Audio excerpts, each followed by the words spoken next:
오늘 하나님께 주신 말씀 사도행전 12장 1절부터 12절까지 말씀입니다. 저 여러분이 한 절씩 교독하도록 하겠습니다. 그 무렵 헤롯 왕이 교회를 박해하려고 교회에 속한 몇몇 사람들을 체포했습니다. 헤롯은 먼저 요한의 형제 야고보를 칼로 죽였습니다. 이 일을 유대 사람들이 기뻐하는 것을 본 헤롯은 이어 베드로도 잡아들였습니다. 이때는 무교절 기간이었습니다.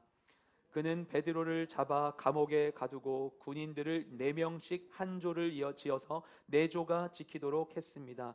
헤롯은 유월절이 지나면 그를 백성들 앞에 끌어내 공개적으로 재판할 생각이었습니다. 이렇게 베드로는 감옥에 갇혔고 교회는 그를 위해 하나님께 간절히 기도했습니다. 헤롯이 베드로를 재판장으로 끌어내려고 하던 전날 밤, 베드로는 2개의 쇠사슬에 묶인 채 2명의 군인들 사이에서 잠들어 있었고 경비병들이 감옥 문을 지키고 서 있었습니다. 그런데 갑자기 주의 천사가 나타나더니 간밤에 빛이 환하게 비치는 것이었습니다. 그가 베드로의 옆구리를 찔러 깨우며 어서 일어나거라 하고 말했습니다. 그러자 베드로의 손목에 매어 있던 쇠사슬이 풀렸습니다. 그때 천사가 베드로에게 허리띠를 메고 신을 신어라 하고 말하자 베드로는 그렇게 했습니다. 천사가 다시 겉옷을 입고 나를 따라오너라 하고 말했습니다. 베드로는 천사를 따라 감옥에서 나오면서도 도대체 천사가 하는 일이 꿈인지 생시인지 알 수 없었습니다. 그저 환상인 것만 같았습니다. 그들은 첫 번째 경비병들과 두 번째 경비병들을 지나서 성으로 통하는 철문에 이르렀습니다. 그 문이 저절로 열려 그들은 바깥으로 나왔습니다. 거리를 하나 지나자 갑자기 천사가 떠나갔습니다.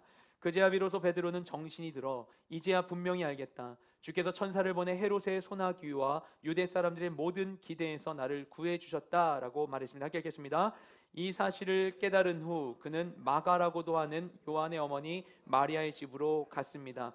많은 사람들이 그곳에 모여 기도하고 있었습니다. 아멘. 우리 오늘 함께 읽은 본문은 사도행전 12장 말씀입니다.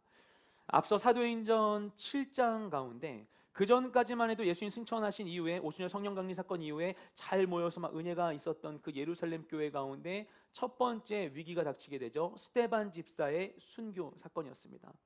스데반 집사의 순교 이후에 예루살렘 교회를 향한 박해가 일어나게 되었어요. 그리고 이때를 기점으로 하여 복음은 예루살렘을 떠나 이방인까지 전해지게 되었습니다. 빌립 집사는 사마리아에 가서 전도하고 또 에티오피아 내시에게 전도하고 또 서쪽 지중해 해안가에서 순회 전도 사역을 했어요. 그래서 사도행전 후반부를 보면 빌립이 이 서쪽 해안가에 살고 있었던 게 나오죠. 그리고 핍박자였던 사울은 회심해서 다메섹과 예루살렘에서 복음을 전했습니다. 베드로도 서부 해안가에서 복음을 전하다가 이방인 고넬료에게 복음을 전하게 되죠. 그리고 오늘 12장 바로 앞 11장을 보면 안디옥에 있었던 그리스인들, 이 완전한 이방인들에게까지 복음이 전해져서 최초의 이방인 교회가 세워지게 되었습니다. 이처럼 7장 이후로 11장까지 급진적이고 놀라운 복음의 확장이 사도행전 가운데 쭉 전개됩니다. 그러다가 오늘 우리가 읽은 이 12장 말씀에서 잠깐 그 역사가 멈춘 것 같은 인상을 받게 돼요. 갑자기 복음이 전개되다가 멈추고 다른 이야기가 나오는 것입니다. 12장 이후에 13장부터 바울을 통한 본격적인 이방인 선교 사역 중심의 사도행전 이야기가 전개됩니다. 그래서 오늘 본문 이 12장 말씀이 초대교회의 시작부터 이방인 선교의 시작까지를 보여주는 그 베드로 중심의 서사에서 본격적인 이방인 선교 사역의 문을 열게 되는 이 바울 중심의 이야기로 전환되는 중요한 기점이 되는 말씀이라고 할 수 있습니다. 오늘 말씀을 우리 함께 주목해서 보기를 원합니다. 우리 먼저 1절부터 4절까지 말씀 읽도록 하겠습니다. 시작. 그 무렵 헤롯 왕이 교회를 박해하려고 교회에 속한 몇몇 사람들을 체포했습니다. 헤롯은 먼저 요한의 형제 야고보를 칼로 죽였습니다. 이 일을 유대 사람들이 기뻐하는 것을 본 헤롯은 이어 베드로도 잡아들였습니다. 이때는 무교절 기간이었습니다. 그는 베드로를 잡아 감옥에 가두고 군인들을 4명씩 한 조를 지어서 4조가 지키도록 했습니다.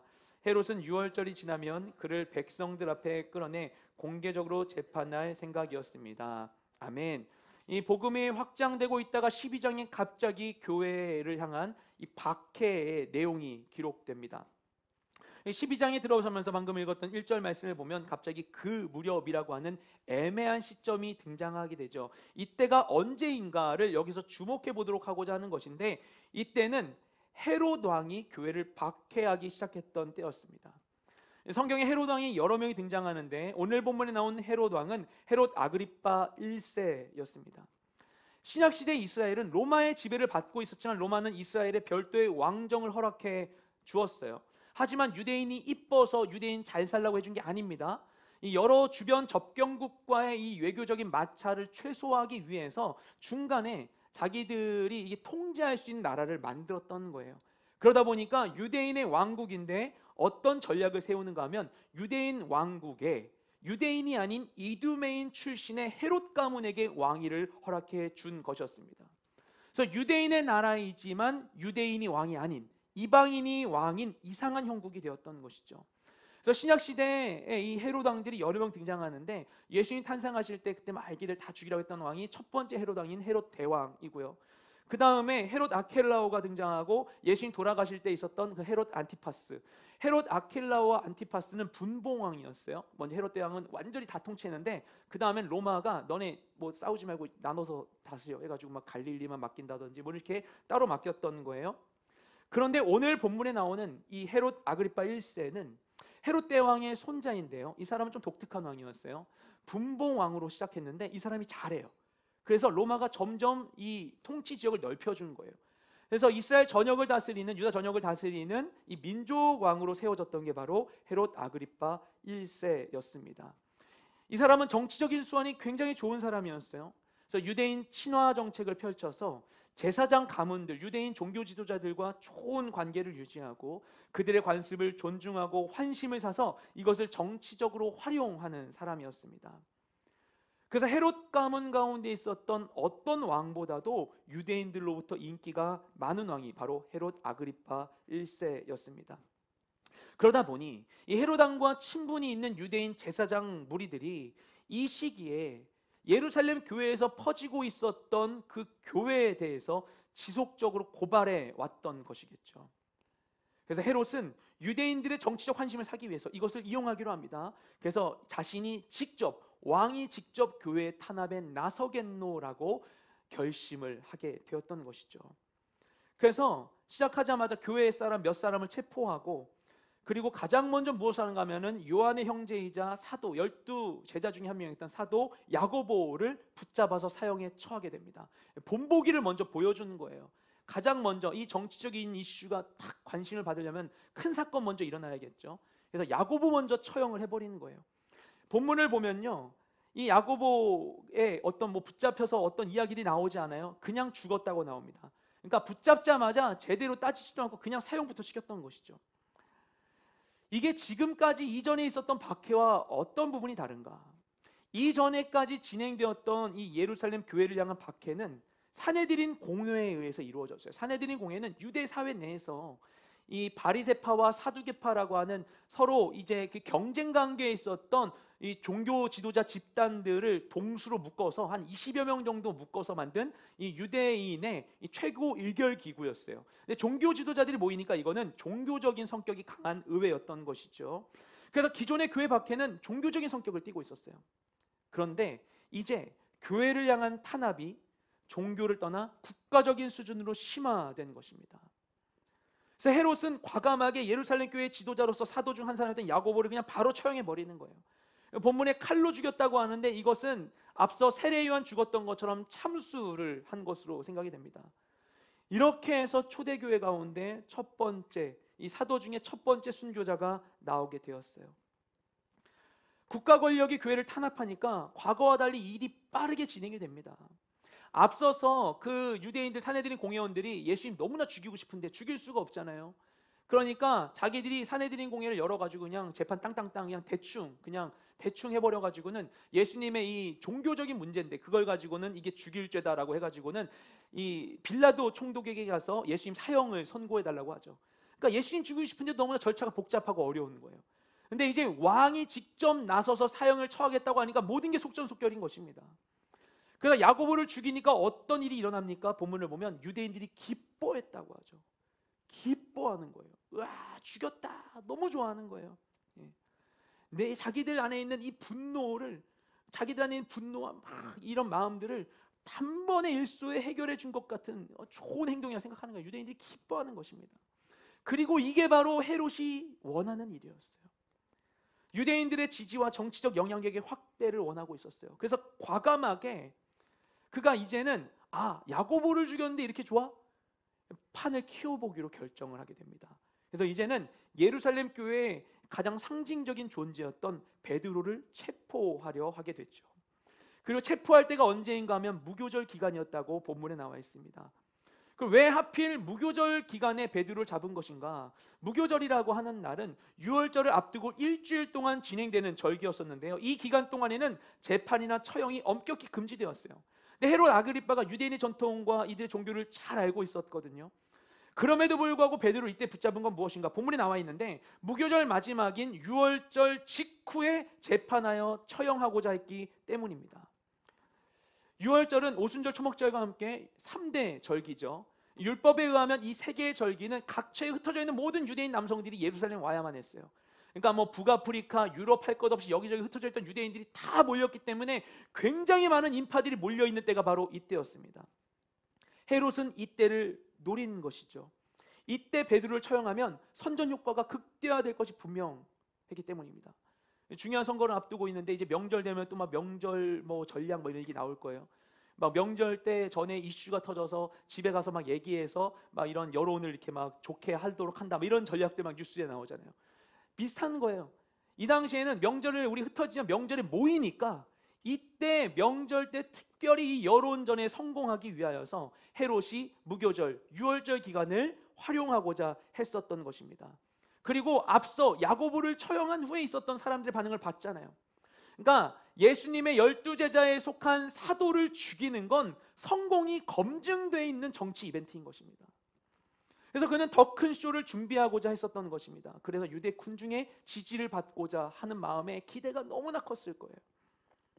이 헤롯 아그리빠는 어떤 사람인가? 일찍이 헤롯 왕가의 정치적 혼란기 때 로마로 피신해서 유학생활을 했던 사람이었어요.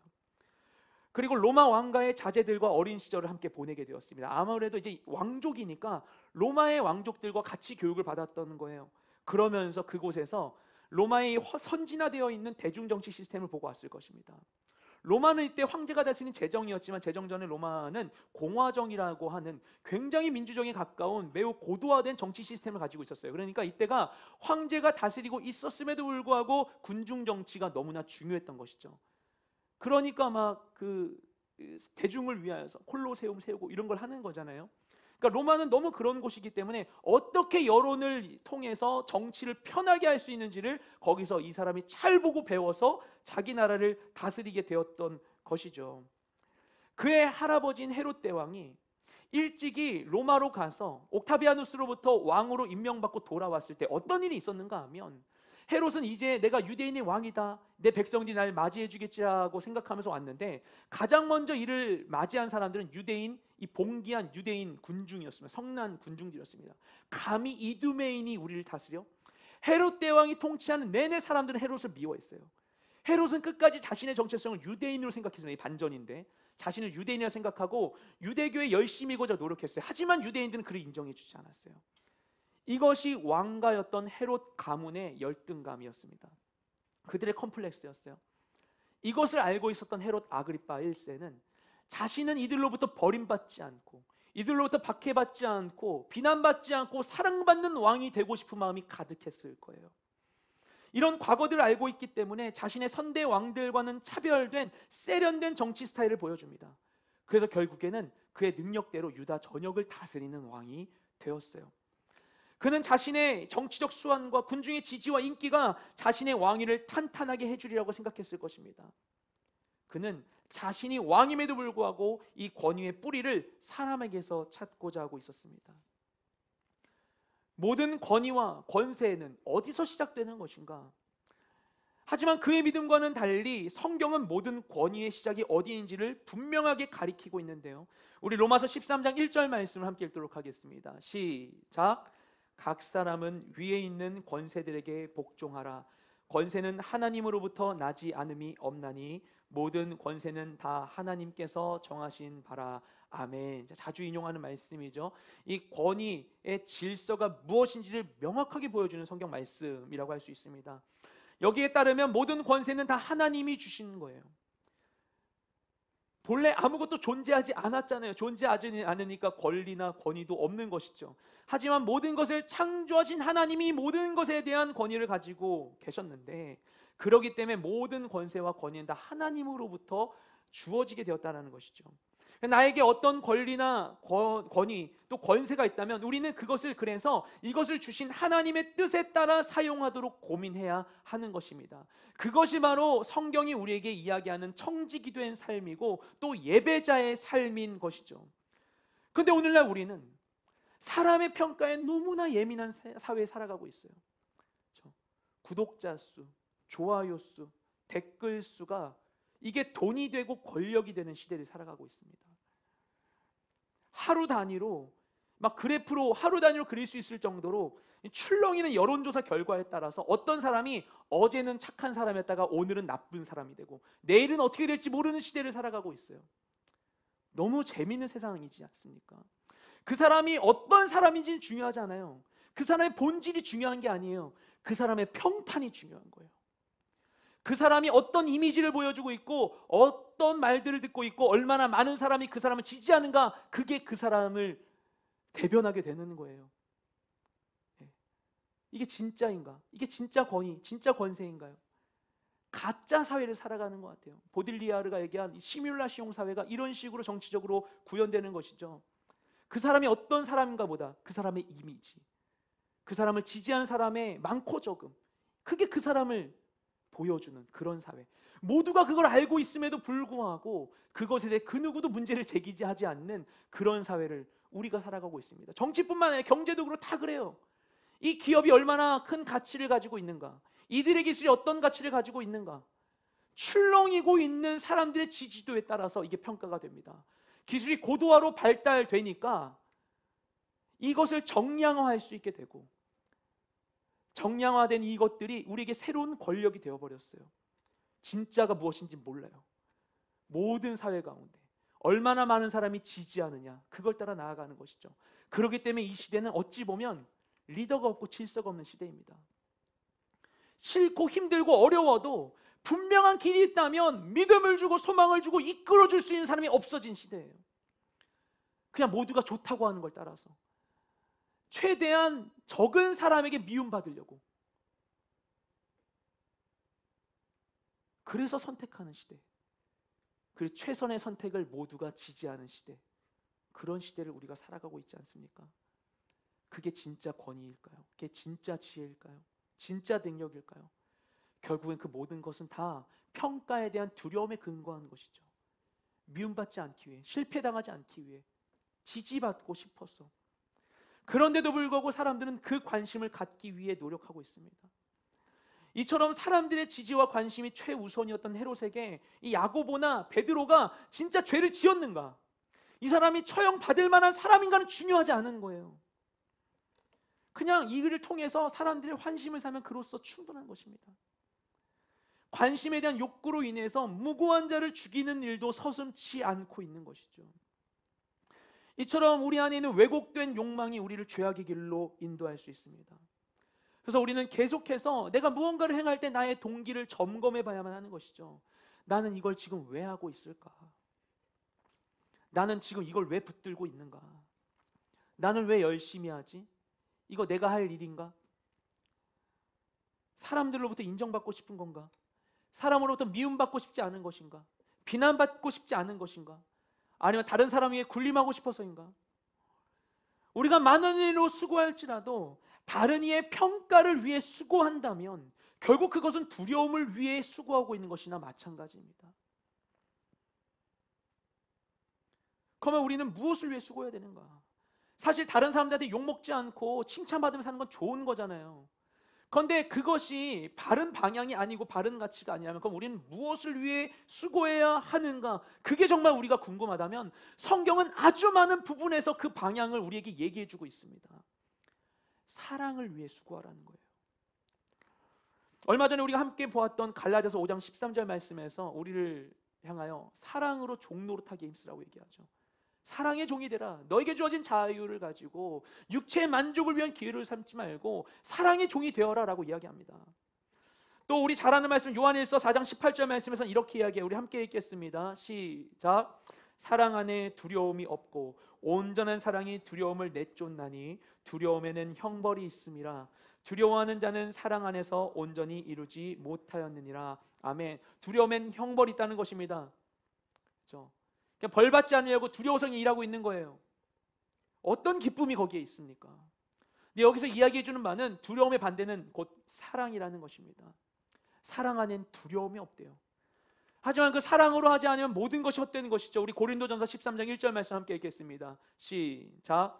내가 사람의 방언과 고린도전서 13장 1절 말씀인데요, 제가 읽겠습니다. 내가 사람의 방언과 천사의 말을 할지라도 사랑이 없으면 소리나는 구리와 울리는 꽹과리가 되고. 아멘. 아무리 귀한 것이 내 안에 있다 할지라도 사랑으로 한 것이 아니라면, 그 동기가 사랑에 근거한 것이 아니라면 그냥 소리나는 구리와 울리는 꽹과리 같다고 이야기합니다. 사랑이 없으면 아무것도 아니라는 것이에요. 하지만 두려움을 위해 수고한 헤롯은 결국 헛된 것을 위해 본인의 능력을 허비한 것입니다. 왕이잖아요. 왕으로서 할 수 있는 얼마나 많은 일이 있어요. 왕이 되어서 그가 하는 게 고작 무엇입니까? 왕이 되어서 사람들에게 칭찬받고 싶은 거, 왕이 되어서 미움받지 않는 거, 버림받지 않는 거, 그것을 위해 자신의 모든 에너지를 쏟는 거예요.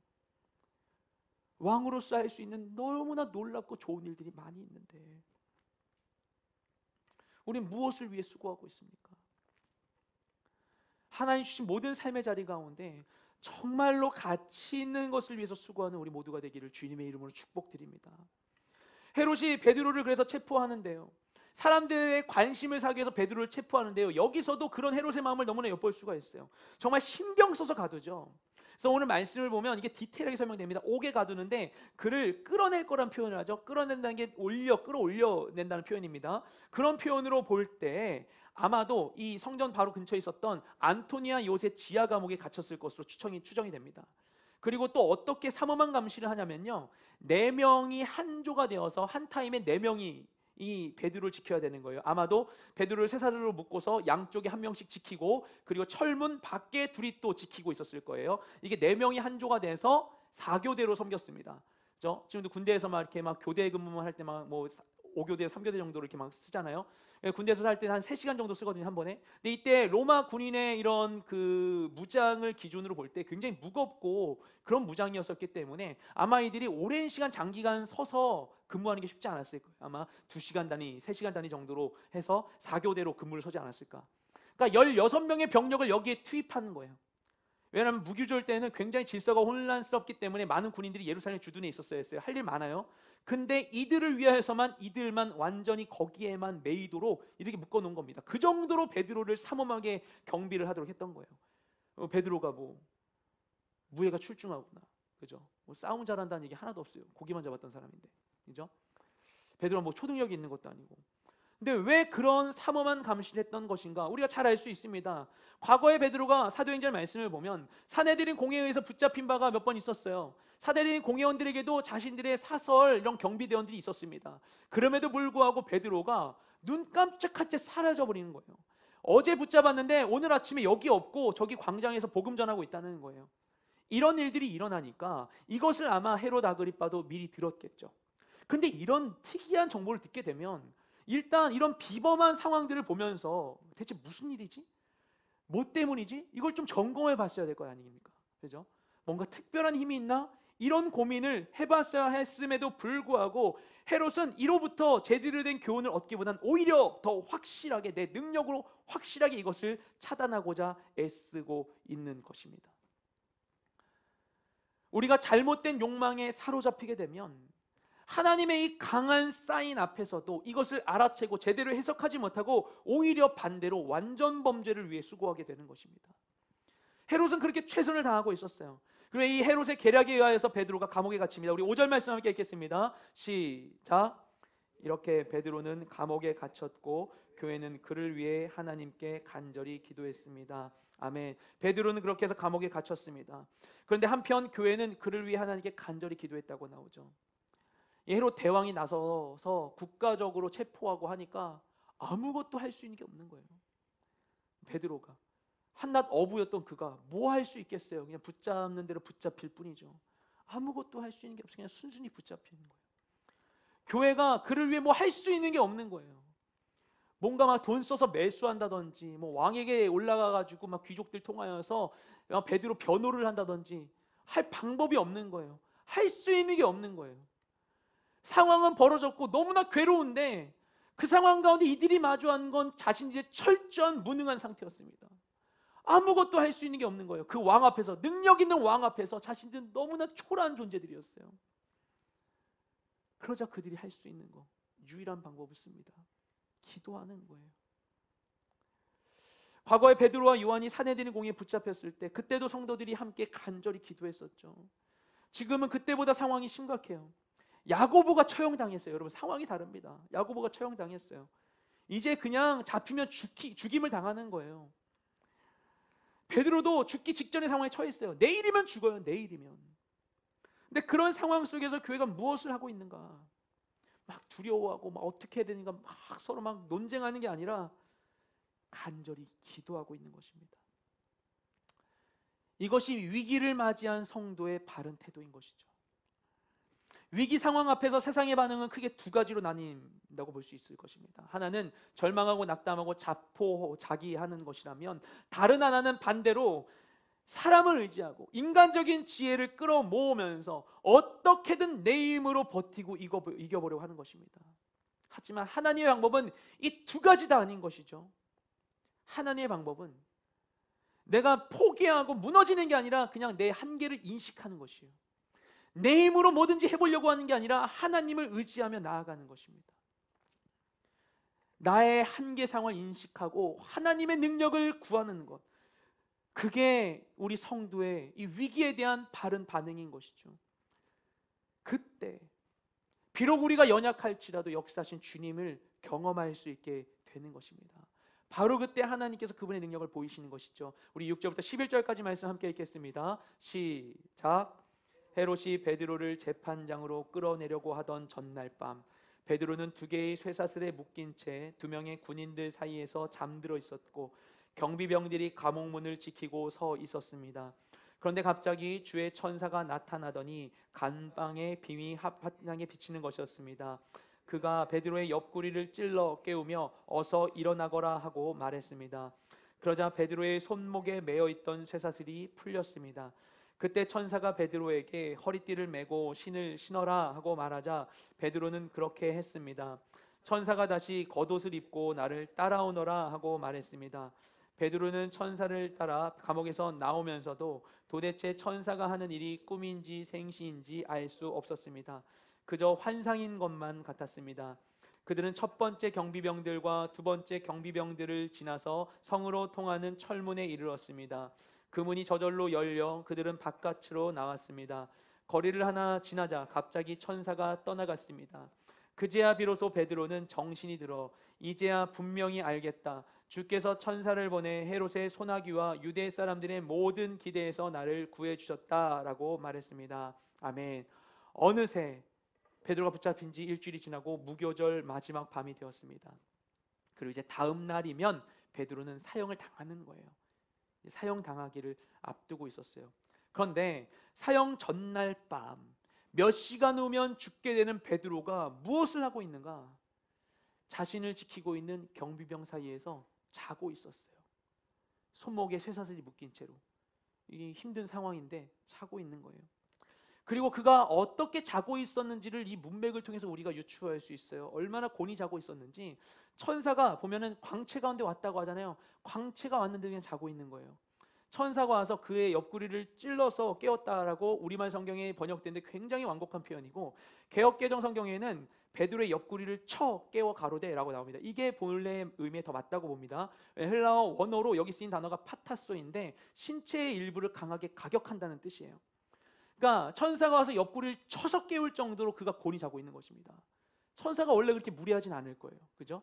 천사가 와서 베드로 일어나 봐. 이렇게 환하게 왔는데도 야, 자. 그래서 뭐 했겠죠 나름. 안 일어나니까 이렇게 친 거예요. 천사가. 굉장히 디테일하게 설명이 나와 있습니다. 쳐서 깨웠는데도 베드로가 깊이 잠들어 있던 것입니다. 내일 죽는데도 두려움의 기색이 없어요. 그죠? 이미 하나님의 역사심을 경험한 베드로는 둘 중 하나였을 것 같아요. 극심한 환난 가운데 있지만 그래도 하나님 뭐라도 하실 거라는 믿음이 있었거나, 아니면 예수님께서 요한복음 마지막 보면 베드로의 마지막이 어떨지 알려주셨거든요. 그죠? 그러니까 베드로가 이게 내가 죽을 순간인가 보다 라고 생각했을 수도 있는 것입니다. 어찌되었든 하나님을 따르며 헌신된 자에게는 어떤 위협도 두려움을 줄 수 없는 거예요.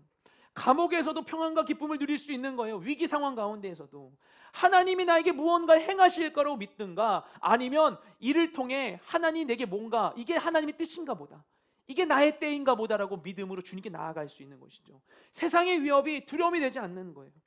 하지만 하나님 안에 있는 자, 하나님의 임재 가운데 있는 자에게는 이 두려울 만한 일도, 이 위기도 두려움이 되지 않지만, 하나님의 임재를 잃어버린 사람은 풍요함 가운데 있을지라도 그 속에서도 빈곤과 두려움에 사로잡힐 수밖에 없는 것입니다.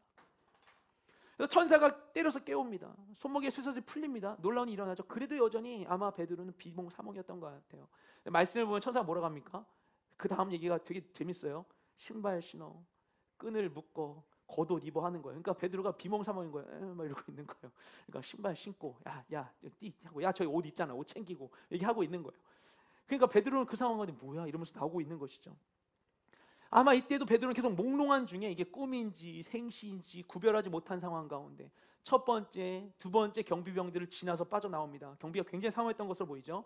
그리고 이제 다 벗어나서 안전한 거리에 이르게 되자 천사가 호련히 떠나가게 되었습니다. 그리고 그제서야 베드로가 정신을 차리고 상황을 파악하게 되죠.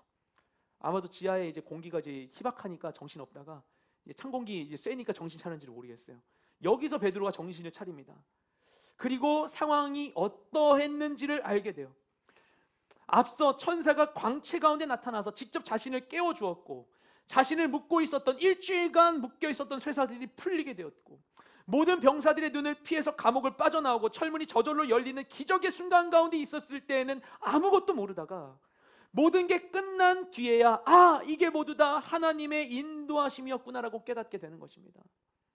그가 이 상황 가운데 뭐 했습니까? 천사가 쳐서 깨울 정도로 정신없는 비몽사몽 가운데 있었어요. 하지만 그럼에도 불구하고 그를 향한 하나님의 역사심은 멈추지 않고 있었던 것이죠. 우리도 이럴 때가 있지 않습니까? 이와 같은 하나님의 인도하심과 초자연적인 역사를 사모하면서도 정작 내 삶 가운데 하나님이 일하실 때에는 그것을 캐치하지 못할 때가 있어요. 하나님이 행하시는 일들을 잘 알지 못할 때가 있어요. 아니면 그 일하심에 대한 해석을 잘못할 때도 있어요. 하나님의 역사의 한복판 가운데 있으면서도 뭐가 뭔지 모른 채 자기 감정에만 사로잡혀 있을 수 있습니다. 그럼 어떡하는가? 아무것도 모르고 어떡하는가? 베드로가 그러지 않았을까? 천사 갔네. 고맙다는 말에도 한마디 할걸. 그러지 않았을까요? 이 가운데 내가 아무것도 모른 채 시간이 지나가는데 어떻게 될까? 모를지라도 몽롱하고 비몽사몽 가운데 하루하루 지나가고 있을지라도 나의 상태와 상관없이 하나님은 살아 역사하고 계시는 것입니다. 우리를 인도해 주시는 것입니다. 그리고 하나님 예비하신 바로 그곳 가운데 눈뜨게 해주시는 것이죠. 알게 되면 하나님께 감사와 찬양을 올려드리면 되는 것이에요. 그냥 순간순간의 작은 인도하심과 순종들, 그냥 너 허리띠 챙겨, 옷 챙겨, 그것들에 그냥 우리가 맞춰서 한 것들이 우리를 온전한 자유와 회복의 길로 인도해 주는 것입니다. 그 주님을 믿으며 나아가는 우리가 되기를 주님의 이름으로 축복드립니다. 그리고 베드로처럼 다 지나고 난 후에야 하나님이 하셨구나 라고 깨닫게 되는 것이죠. 상황을 파악한 그 베드로가 그래서 어떻게 하는가? 상황을 파악하고는 마리아의 집으로 갑니다. 우리 12절 말씀 함께 읽겠습니다. 시작. 이 사실을 깨달은 후 그는 마가라고도 하는 요한의 어머니 마리아의 집으로 갔습니다. 많은 사람들이 그곳에 모여 기도하고 있었습니다. 아멘. 베드로가 찾아간 곳이 어디인가 굉장히 디테일하게 설명되어 있죠. 마가라고도 하는 요한의 어머니 마리아의 집이라 나옵니다.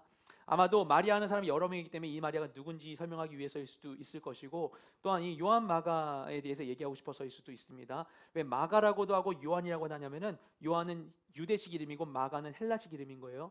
그러니까 영어 이름, 한국 이름 같이 있는 것 같은 그런 느낌입니다. 그리고 익숙한 이름이죠. 이 마가가 최초의 복음서를 쓴 마가복음을 쓴 그 마가이고요. 그 사도행전 가운데 앞으로 나오게 될 1차 전도여행 따라갔다가 중간에 도망치는 바로 그 마가 요한. 나중에 바울이 언급하는, 바울과도 이제 화해를 하게 된 바로 그 마가 요한을 얘기하는 것입니다. 모두가 알고 있는 사람이기 때문에 이 역사적인 증거를 알리기 위해서 상세히 설명을 하고 있는 것입니다. 그런데 이 마가 요한의 어머니 마리아는 남편을 일찍이 잃은 미망인이었지만 재산이 많았던 것으로 보여요. 그래서 그 집에 사람들이 모여서 기도하고 있었던 것입니다. 지금 예루살렘 가면은 예루살렘 동예루살렘의 이 남쪽에 이 마가의 다락방이라고 하는 이곳이 있습니다. 가신 분 계시겠지만 마가의 다락방이 아니고 그 밑에 층에도 사람이 많아요. 거기에 이제 다윗의 무덤으로 여기는 곳이 있는데 실제 다윗의 무덤이 거기였던 것도 아니고 마가의 다락방도 그냥 그곳쯤에 있지 않았을까라고 생각하는데 건물이 세워져 있는 거예요. 예수님 당시엔 그런 건물은 없었습니다. 하지만 그 마가의 다락방이라는 곳이 가지고 있는 의미들이 어떤 게 있냐면 그 당시 예루살렘 가운데 그다음 우리 땅을 파서 나오는 집들을 보더라도 큰 규모의 집은 거의 없었어요. 근데 여기에 많은 사람들이 모일 수 있을 정도의 큰 공간을 가지고 있는 집이었던 것입니다. 부유했던 것이죠. 근데 자신에게 주신 이것을 하나님 위해서 헌신해서 사용하고 있는 거예요. 그러니까 늘 이곳에서 기도했겠죠. 늘 이곳에서 예배했겠죠. 그러니까 베드로도 길거리 나오자마자 어디 갈지 고민하지 않고 그냥 그 마가의 집, 마리아의 집으로 갔던 것입니다. 그 헌신의 자리, 기도하는 사람들이 거기에 있으리라는 생각 속에 나아갔던 것이죠. 그곳 가운데에는 역시나 베드로의 생각처럼 사람들이 모여 있었습니다. 그 사람들이 모여서 기도하고 있었어요. 무엇을 위해서? 베드로를 위해서. 베드로가 도착하기까지 기도를 멈추지 않고 있었습니다. 상황이 어떤 상황입니까? 내일이면 몇 시간 후면 베드로는 처형을 당하게 돼요. 이미 결정된 일이에요. 돌이킬 수 없어요. 재판도 다 끝났어요. 다 끝난 일이에요. 인간적인 생각이라면 야 어떻게 이제 이러다가 우리 다 죽어. 우리 교회를 지키기 위해서 떠나자. 불똥이 튈까봐 빨리 도망가자는 계획을 짤 수도 있을 거예요. 아니면 이 처형을 막기 위해서 민중봉기를 일으키려고 계획할 수도 있었을 것입니다. 다 끝난 상황, 더 이상 손 쓸 수 없는 상황. 베드로의 죽음이 명약관화한 이 상황 가운데에서 이들은 무엇을 하고 있는가? 모두 다 잠든 밤중임에도 불구하고 무엇 하나 기대할 수 없는 상황인데도 불구하고 여전히 쉬지 않고 간절히 기도하고 있었던 것입니다. 베드로가 붙잡힌 그 순간부터 이때까지 절망하여 포기하지 않고 끝까지 기도하고 있었던 거예요. 얼마나 어리석어요. 생각할 틈이 있으면 그때라도 뭐라도 계획해서 뭔가 방법을 짜든지. 근데 아무것도 할 수 없는 이 상황 가운데에서 그냥 이들이 하는 건 이 무모하고 어리석어 보이는 이 기도밖에 없었던 거예요. 그런데 인간의 눈으로 보기엔 너무나 어리석은 바로 이 기도에 하나님이 응답하십니다. 베드로가 그 집의 문을 두드린 것이죠. 이렇게 해서 자신의 힘으로 사람들의 지지를 받고자 정치 공작을 펼쳤던 헤롯은 베드로를 놓치게 됩니다. 한편 아무것도 할 수 없는 이 철저한 무능의 상태에서 오직 주님만을 의지하여 기도했던 이들은 하나님의 역사하심을 경험하게 됩니다. 이 시간 이 주일 예배 나오신 여러분들도 이와 같은 기대의 마음으로 오시지 않았을까 생각을 합니다. 내가 내 힘으로 할 수 없는 일들 앞에서 내가 좌절하거나 회피하거나 방관하거나 포기하지 않고 또는 그것을 인간적인 방법으로 뭐라도 해결하기 위하여서 나의 공백을 채우기 위해 이 시간에 뭐라도 하려고 애쓰기보다 내 삶 가운데 유일한 능력이 되시는 그 주님을 의지하여서 주의 얼굴을 보며 이 자리 가운데 우리가 나아온 것이죠.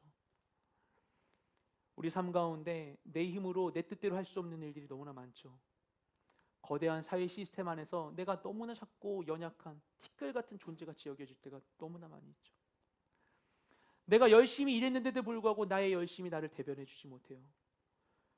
최선을 다해 일했는데도 하루를 온전히 쏟았는데도 하루를 마감하면서 뭘 했는지 모르겠고 헛헛한 하루를 보낼 수 있고 수고했는데도 불구하고 잘 살았나 고민되는 그런 시간을 보내며 살아갈 수 있지만 이런 내 삶을 어떻게 바꿀 수 있을지 알지 못한 가운데 우리가 막막함 가운데 멈춰설 수 있지만 하지만 하나님은 그 자리 가운데에서 주의 얼굴을 구하고 기도하는 자들을 외면하지 않으십니다.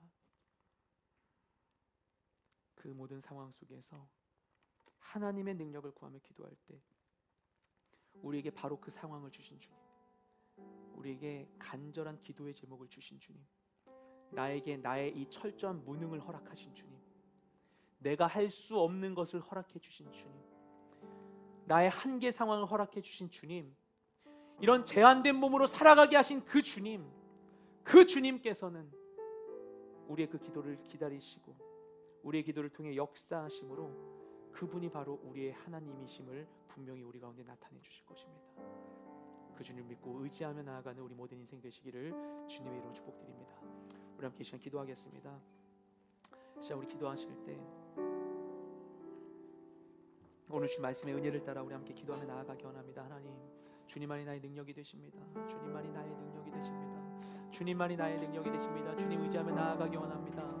아버지, 연약한 나의 인생 가운데 오시어서 주님 능력 되어 주시옵시고 내 삶 가운데 이루어지는 모든 일들에 대하여서 주님 말씀하여 주시옵소서. 이것이 주님께 어떤 의미인지, 주님 내게 무엇을 행하고 계시는지 내가 알게 하여 주시옵소서. 아버지 하나님, 내 연약한 순간 가운데 헛된 것을 향하여서 헛된 것을 기대하며 나아가지 않게 하여 주시옵시고 사람들의 지지와 사람의 인정을 위해 내 모든 것을 쏟지 않게 하여 주시옵시고 아버지, 두려움에 눈이 멀어 행하지 않게 하여 주시옵시고 내 눈과 귀를 열어주시고 모든 감각을 깨우시고 내가 모든 삶의 자리 가운데 주님을 초청하며 아버지 주의 능력 안에 살아간 내 모든 인생 될 수 있게 하시옵소서. 나로서는 할 수 없사오되 오직 주님은 하실 수 있는 능력의 주님이시오니 내게 임하여 주시옵소서. 주의 크고 강하신 능력을 내게 보여주시옵소서. 주님의 능력을 구하며 우리 간절한 마음을 다하여 주님께 기도하며 나아가기 원합니다. 기도하시겠습니다.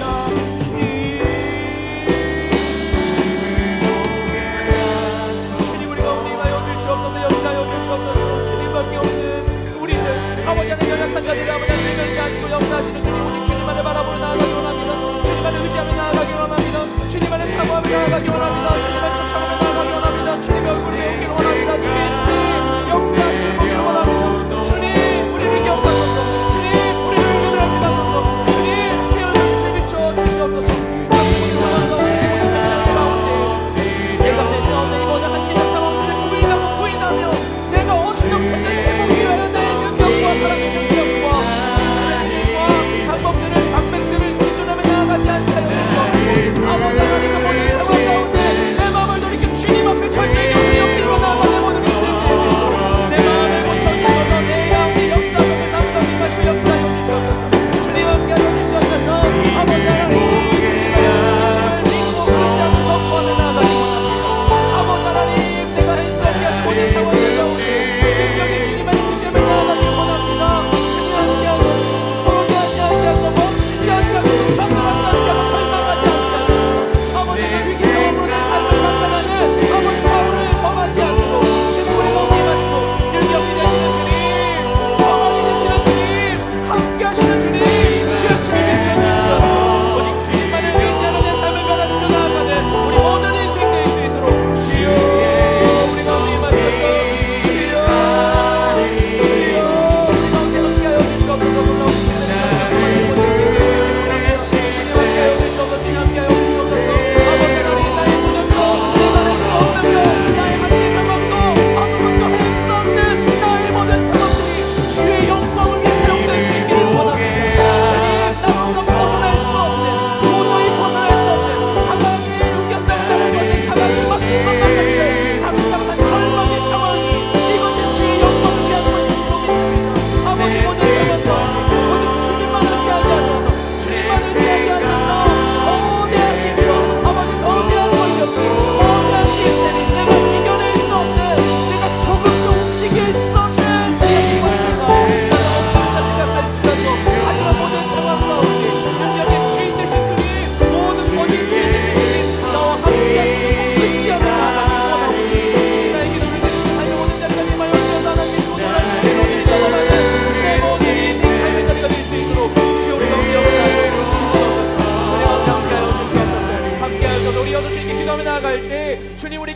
더하소서. 우리 마음에 사랑을 더하여 주시옵소서. 우리 기도하며 나아가기 원합니다. 사랑 안에 두려움이 없고 온전한 사랑이 두려움을 내어 쫓는 줄 믿사오니 주여 우리 가운데 온전한 사랑을 부어 주시옵소서. 그 사랑으로 모든 두려움을 이기며 나아가게 하소서. 하나님 우리에게 주신 것은 두려워하는 마음이 아니오 오직 능력과 절제와 사랑과 절제하는 마음인 줄 믿사오니 아버지 우리 마음 가운데 그리스도의 보혈을 덮어 모든 두려움을 도말하여 주시옵시고 사랑의 능력으로 세상을 다스리며 나아가는 우리 모든 인생 되게 하여 주시옵소서. 우리 합심하여 주님께 간절한 마음으로 기도하며 나아가기 원합니다. 기도하시겠습니다.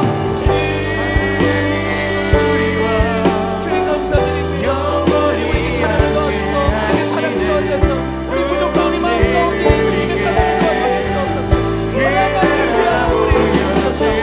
아버지 사랑하기 위하여 우리를 주옵소서. 사랑으로 우리를 강구하소서. 사랑으로 우리 가운데 역사하시고 우리가 사랑할 수 있는 우리를 불러주셨사오니 아버지 하나님 우리 모든 사랑 가운데 사랑하기 원합니다. 사랑하기 원합니다. 사랑하기 원합니다. 사랑하기 원합니다. 온전한 사랑으로 살기 원합니다. 야말과 행실 가운데 이 세상을 충만하기 원합니다. 아버지가 두려움을 인하여서 거짓말하지 않기 위해 상처받지 않기 위해 아버지 실패하지 않기 위해 빼앗기지 않기 위해 아버지 미움받지 않기 위해 비난받지 않기 위해 두려움을 피해 나아가지 않게 하시고 두려움을 이기고 모든 두려움을 이기고 사랑으로 나아가게 하소서. 사랑으로 소원을 하는 데가 되게 하소서. 사랑하기 위해 승리하게 하소서. 사랑하기 위해 최선을 다하는 데가 되게 하소서. 사랑하기 위해 일하고 사랑하기 위해 하고 사랑하기 위해 행동하고 사랑하기 위해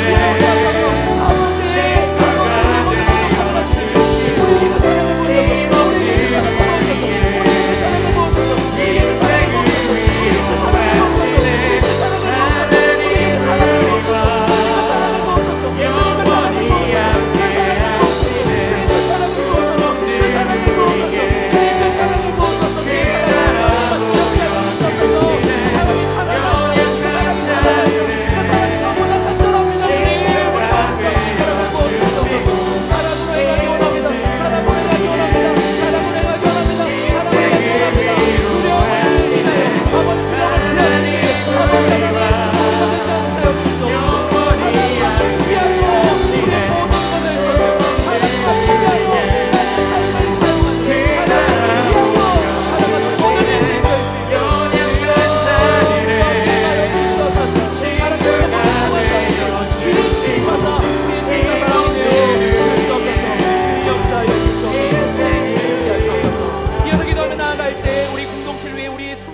것을 나아가기 원합니다. 주님의 사랑을 온전히 경험할 수 있도록 우리 귀한 공동체와 믿음의 동역자들과 우리 순모임 허락하심을 감사드립니다.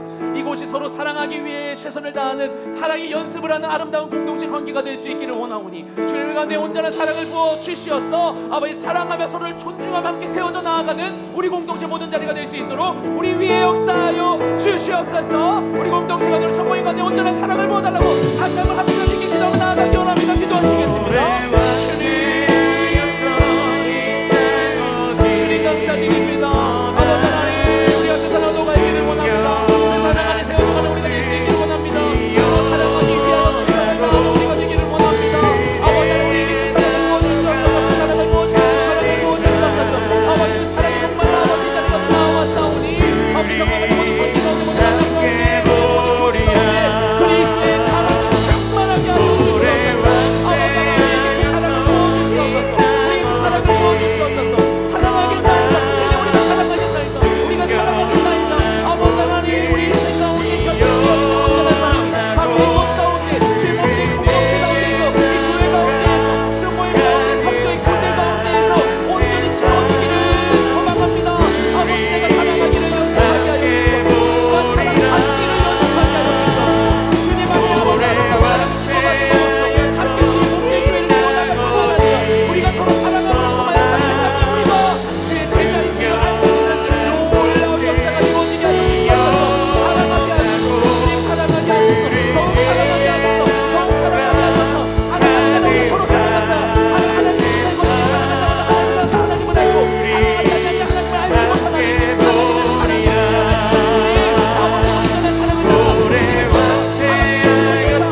민족 가운데 함께하여 주시옵소서. 아버지 하나님, 주님의 권위가 세워져야 하는, 하나님의 능력이 세워져야 되는 아버지 하나님, 주인이 이 나라 가운데, 이 세대 가운데 임하시고 역사하여 주시옵소서. 하나님의 공의와 정의가 하수와 같이 흐르는 이 나라 되게 하여 주시옵소서. 아버지, 고아된 많은 이들이 주님께 돌아와 온전한 기쁨을 회복하게 하여 주시옵소서. 그러며 주님 한국교회를 온전히 세우시고 정결케 하시고 복음의 증인된 삶을 살아가는 우리가 되게 하여 주옵소서.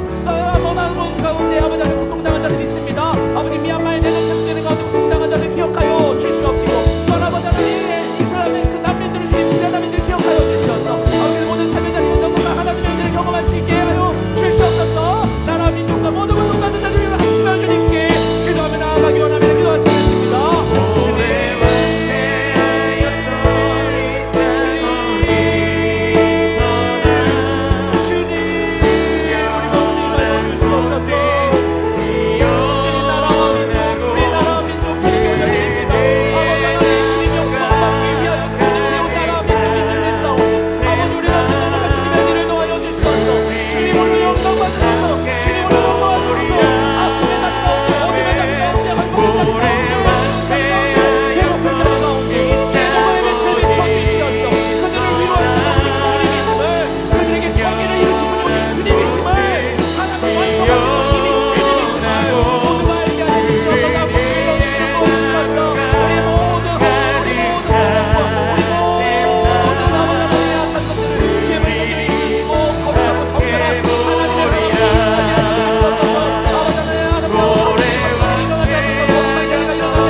삶의 주인 되신 주님만을 바라보며 나아갑니다. 내 삶에 내가 주인 되었던 모든 자리 가운데서 떠나 그 보좌 가운데 주님을 초청하기 원하오니 주님 오셔서 다스리심으로 하나님 우리 가운데 허락하신 놀라운 일들을 경험하는 이 인생 되게 하여 주시옵소서. 두려움으로 붙들고 있던 모든 것에서 우리의 힘을 빼고